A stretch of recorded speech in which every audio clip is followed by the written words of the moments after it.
آخری شعر تک بہت زبردست تھا. میں بھی سوچ رہا تھا کہ وقار صاحب جو ہیں وہ کبھی پھسلے کبھی پھسلے کبھی پھسلے لیکن نہیں پھسلے, بالآخر پھسلے.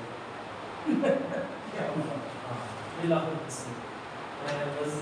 پوری اس میں مطلب غزل میں وقار صاحب نے سوائے ایک شعر کی, کوئی بڑی بات نہیں.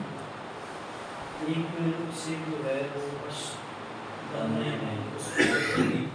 میری آنکھوں میں وہ ڈوبا ہے.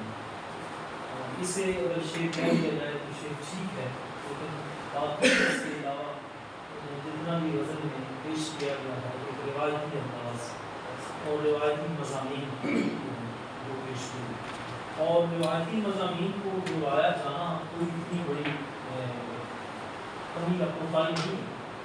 روایتی مضامین کو ہی دہرا کر لوگ بھی سامنے بن جاتے ہیں, ناصر قاسمی بن جاتے ہیں. روایتی مضامین کو ہی دہرا کر لوگ جامعیہ بن جاتے ہیں. لیکن مسئلہ ایک شاعر کے ہاں اس وقت آتا ہے جب وہ وزن سے فارغ ہوتا ہے. جب کوئی شعر آپ کا وزن سے فارغ ہوتا ہے اس وقت جو ہے پھر آپ محسوس ہوتے ہیں. اب دیکھیے گا, کوئی کسی جگہ پہ مجھے نہیں لگ رہا, تیرے بن وہ کسی کا تھا ہی نہیں, تم وہ کہتے مجھے بتا ہی نہیں. لوگ جل کر بجھ رہے لیتے, لوگ جل کر بھی بجھ رہے لیتے. ایک یہاں پہ رکن آپ کو نظر آ رہی ہے, لوگ جل کر بجھ رہے لیتے یہاں پہ. اور پھر آخری جو آپ کا اس کا ہے, اس کو بھی دیکھیے گا. یہ دونوں شعر جو ہیں ان پر صرف توجہ کی ضرورت ہے ایک دفعہ, کیونکہ یہ ڈیفینیٹلی آپ اس لیول کے شاعر ہیں کہ آپ سے ایسی چیزوں کی توقع نہیں کی جا سکتی.